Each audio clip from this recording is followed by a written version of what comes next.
My wife says I'm contradicting myself, and she's probably right.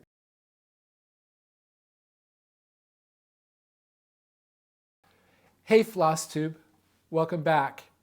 This is my 123rd Floss Tube video, and I'm excited to share with you what I have been working on. But first of all, I want to welcome you.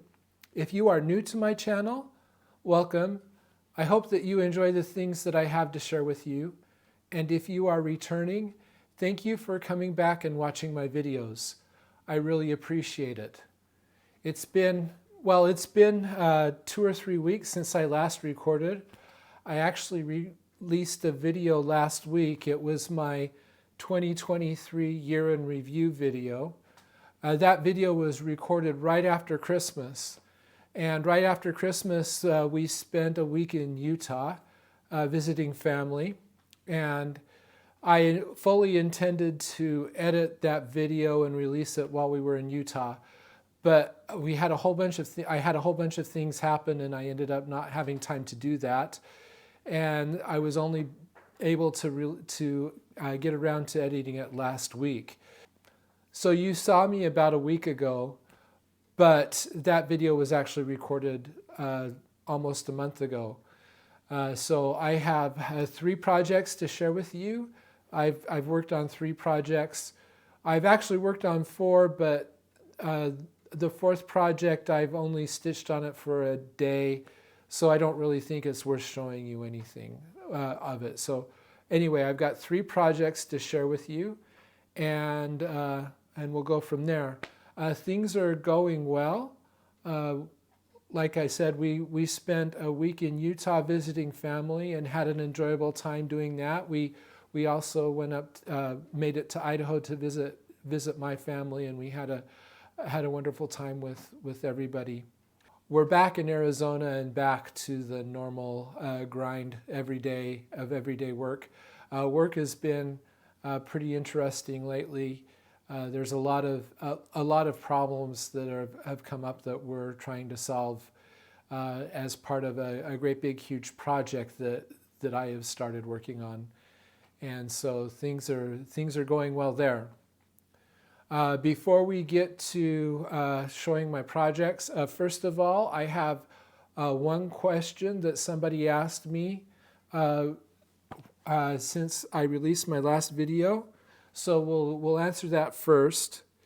PharmaGeek06 asked me, do you bead and backstitch simultaneously? So I think that is in regards to English Cottage Sampler, which I showed last time. That project has a lot of backstitching that I am putting off till I do all the cross stitching, and then it also has a lot of beads, mostly in the border with all of the leaves. And no, I don't bead and backstitch at the same time. I put beading off till the very, very end, and part of that is I just don't want to deal with beads floating all around the place while I'm backstitching. I'm afraid of. I'm not necessarily afraid of beads getting crushed in my frame, but I am afraid that if they stayed rolled up in my frame for a long period of time, that they would actually distort the fabric. And so when I bead, I actually get out the longest extender bars that I have for my frame.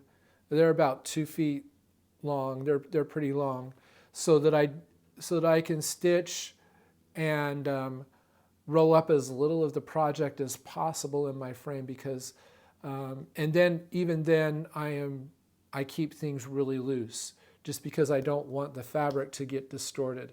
And because of that, I save beading till the very end. So yeah, so that's the very, very, very last thing that I do. So before we get to my projects, I also want to talk about what I have been reading. And in my last video, I said that I was reading this book. This is Pawn and Frankincense. It is the 4th book in the Lyman Chronicles. And I actually finished this about a week ago. And I think that I mentioned before that it was that I was kind of having a hard time reading it. But when I hit the last 100 pages, it got really interesting, and the last 100 pages went really, really fast. Her style is kind of interesting. She hides a lot of things from you. So there's everything that's going on in the foreground, but there's also stuff going on in the background that you kind of get hints of, but you don't really know. Like, why is this happening? You don't really know everything that's going on until towards the end of the book. And so you kind of left guessing as to why some of the things are happening that are happening. And that kind of makes things a little bit complicated and a little bit hard to understand at times. But anyway, I finished Pawn and Frankincense. The other thing that's really interesting about these books is that this is all of the backdrop of the late 16th century, mid 16th century, from the mid 1500s, and so there's all these people that you've probably read about a little bit in history, but you don't know a lot about. Like for this one. One of the major characters, one of the major historical characters is Suleiman the Magnificent, who was the emperor of the Ottoman Empire. In the past, we've also run into Henry VIII. Well, Henry VIII has just barely died when the series starts, and his son Edward is king. His son Edward is very young, and so England is being ruled by a regency. Because the king is too young, and then there's Charles, who's the Holy Roman Emperor, and there's of course the King of France. All of that history is kind of going on in the background, and it kind of makes it interesting because I've been reading these people, and then I've like, did this really happen? And I've been like kind of researching history on the side. And I've learned quite a bit about some of the history that went on. And that continues with this book. This is the fifth in this series. This is the penultimate book, The Rhine Castle, the Lyman Chronicles. In this book, Lyman goes to Russia and works for Ivan the Terrible. So there's another historical figure. In England at the same time, Edward has died, and Mary Tudor, Mary I, has become the queen. And of course, at that time, she was known as Bloody Mary because of all the persecution that she did for the Protestants in England. She wanted to reestablish Catholicism in England. And so her reign was very chaotic for the Protestants in England. And that kind of comes through in this book. But it's been interesting so far.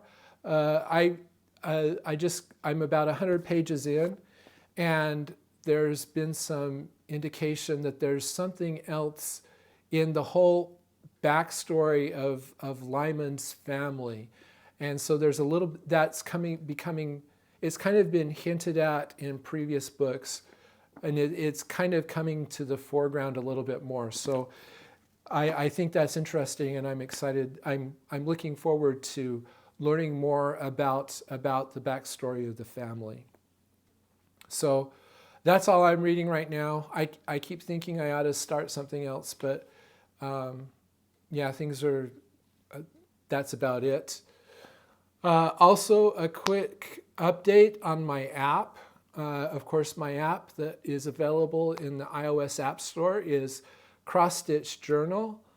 You can look for this logo when you look for it. I just want to let you know that if you have problems with the app or suggestions or anything, the best way to contact me is probably through my email. Sometimes I miss direct messages on Instagram unless I'm specifically looking for them. And I had somebody who thought they were reporting a bug to me, but they were actually reporting it to Apple. And so then I got a direct message saying, I've been trying to tell you about this for several months. and and I wasn't aware of it. So the best way to contact me is by email. A lot of my time over Christmas break was taken up by app development, trying to fix a bug this bug that somebody finally made me aware of.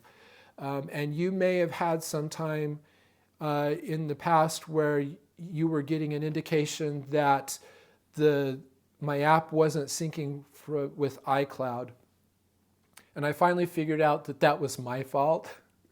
So I had to do something on my iCloud container, is what it's called, to make it so that things would sync again. There was something that I forgot to do. So if you've been bugged by a red notification on the settings bar saying that you can't sync from iCloud, that should be fixed now. And I wish that I had known about it sooner, but that's fixed. It took me quite a bit of debug to actually find out that that was what was the problem. In the process, I've added a feature. You can now back up your entire database and restore it.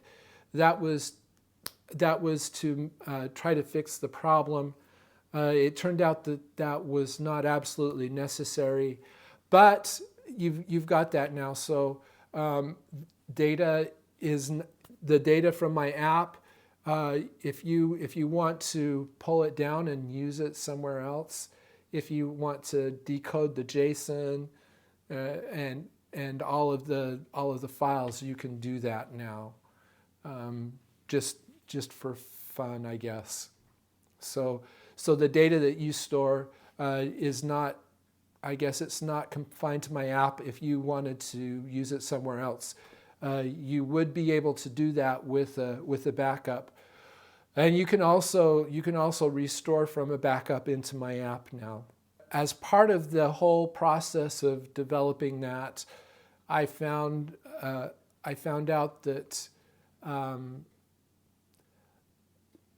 I found things that could possibly cause crashes.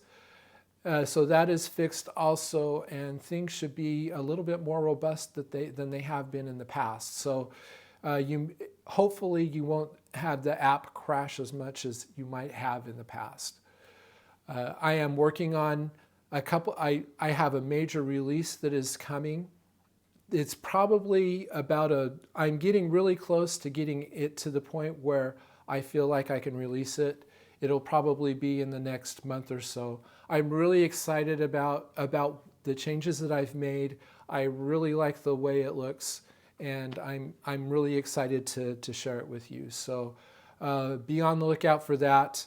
There will probably be another video where I kind of talk a little bit in more detail about the things that I have done. So that is what's going as far as the app goes. Of course, if you haven't yet, feel free to check it out. I really like how it has enhanced my stitching, because I really think it has. So let's get started. Let's talk about what I have been stitching. So the last time in my last video, I was in the middle of stitching Joy, and I think I mentioned that I am now stitching 6 days on a project before I change, rather than stitching on a project every week. So I was about halfway through my 6 days when I recorded that video.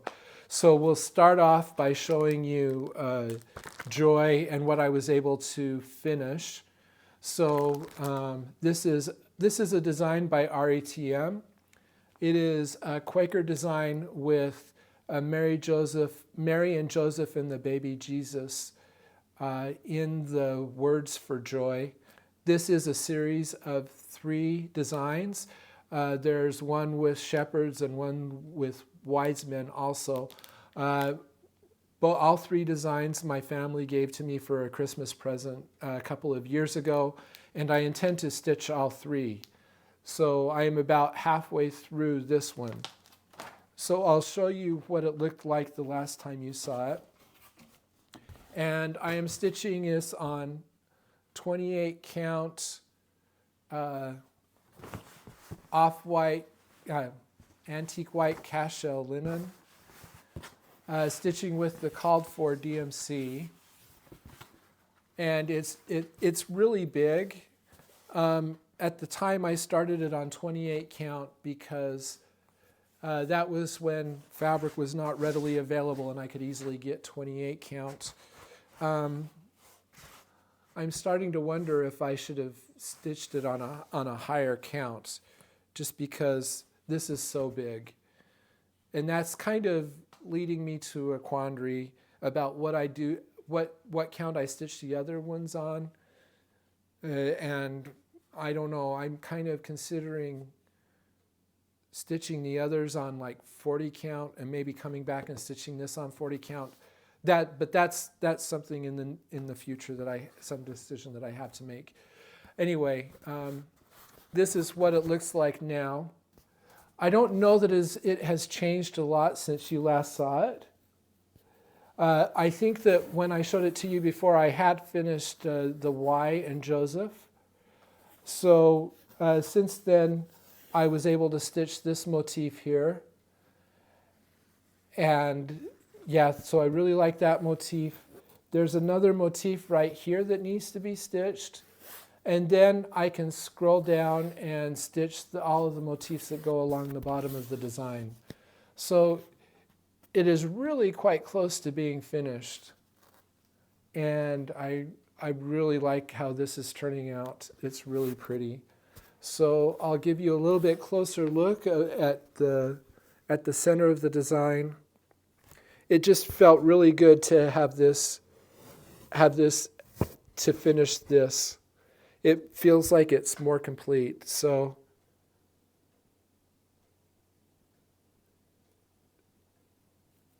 yeah, so this is Joy by AuryTM. Okay. So that was 3 more days on that. And then the next project that I have been working on is Autum Magic. So this is going back up to the top of my rotation again.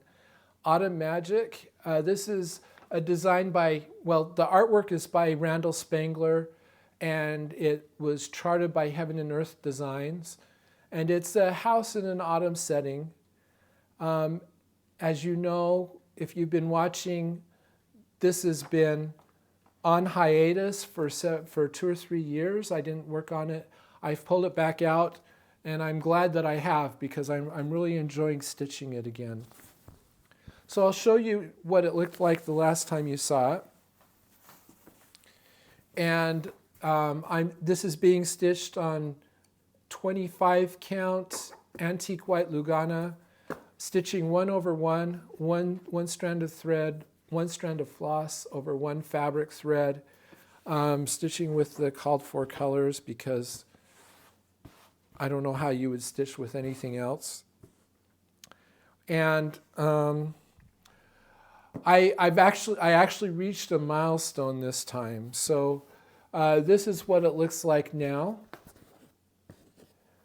And you can see, the last time you saw it, there was this little corner of this page that was not stitched. So I finished this page, and then I came down and started working on this next page.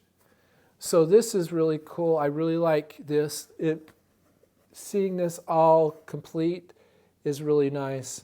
And then starting to work down here, I think it's really nice because this arch that I've been stitching forever, I think there was just a teeny tiny little corner of that arch that wasn't stitched. It's now stitched and looks complete, and I'm moving away from that.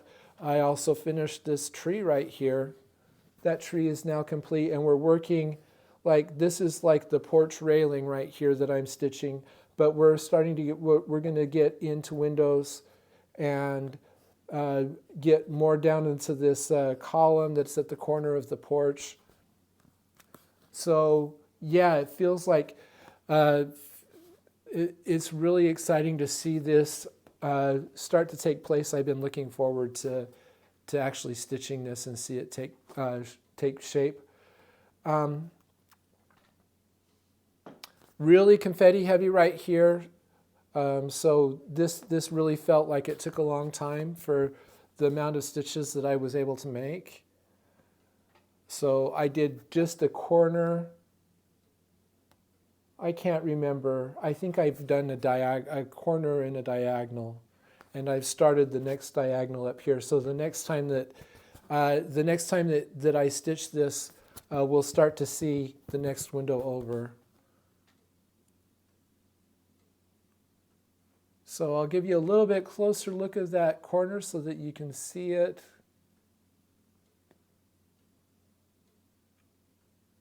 And then, of course, this page up here. So you can see you've got roof coming here. So, yeah.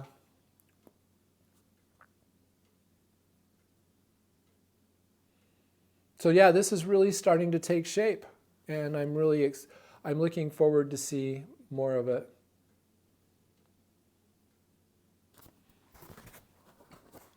Okay. And then the third piece, this is the piece that I finished working on last week, is Sunshine and Shadows. So I'm doing a lot of parking right now. All of my, well, not Joy, not that first one, but the other three right now I'm parking and stitching kind of full coverage. So so this is another full coverage. This is a design by Grafts by Barbara and Cheryl. I've stitched two of their other designs, and I've really enjoyed working on this one too. Even though it's full coverage, it's kind of different from Autum Magic because it is it's an old chart. It was done in the 90s before all of this computer-generated stuff was, or for all I know, this might be a little bit computer-generated. I don't know, but you know, it's not as sophisticated as what the computer-generated charts are now. So it's not quite so confetti heavy, and it's a little bit easier to stitch. I'll show you what it looked like the last time you saw it. This is being stitched on 32 count Ivory Lugana, stitched 2/2 with DMC. There's an anchor conversion. I'm using DMC, and this one also I feel like I've hit a milestone, and I'm looking forward to being able to stitch even more of this. So this is what it looks like now. So basically I finished the diagonal that I was working on, and I've started another diagonal up here. You can see it's more obvious that I've hit the corner of this chart up here. So now I'm just doing constant length diagonals until I hit this corner down here. But we're really starting to see some more stuff. You can see this is, I think this is sunlight on the house. So you've got a lot of yellow showing up here. This planter, we've got quite a bit of this planter done now. And then we're kind of going through a transition right here. We're going to start to see the flower bed that's over here. So yeah, so I'm excited to work on this a little bit more of course. And of course it'll be coming up in this next month. So yeah, this is Sunshine and Shadows by Grafts by Barbara and Cheryl. So yeah. So that is all that I have to share with you. And of course, my plans, I don't have it here right now, but I am currently working on English Cottage Sampler. As I said at the beginning of the video, I've only stitched on it one day, and then I've had a couple of nights where I've had things that have made it so I haven't been able to stitch. But I'm looking forward to working on that some more. Right now I'm working on the cottage scene in the middle, the kind of vignette, and hopefully we'll be able to see more of the cottage as I stitch. And I'm excited to see what that looks like. But that's my plans. My plans is I'm going to work on English cottage sampler, and then that'll be the next piece in my rotation will be joy. So we'll be going back around. As you know, right now I only have 4 projects that I'm working on, and as I finish, I'll add in projects. My wife says I'm contradicting myself, and she's probably right, because I've said that I am tempted when I finish joy that I'm thinking about starting the next project, the next chart in that series, so that I can finish all 3 of them. And then I've also said that there's a rule that you always have to be stitching a Teresa Wentzler. And so when I finish English cottage sampler, if I'm following that rule, that means that I would need to start something else. So there's kind of a balance there. I don't know. We'll decide what we're going to do as we go along. But anyway, thank you for spending time with me. As always, you can follow my daily progress on Instagram if you want to see what I am stitching daily. I am at blitstitch on Instagram. I always enjoy hearing from you and would be glad to hear any comments that you have or any questions. Feel free to leave those in the comments below. Feel free to subscribe to my channel if you haven't. That way you can be notified when I post new videos. And of course, ring the bell so that you will get a notification.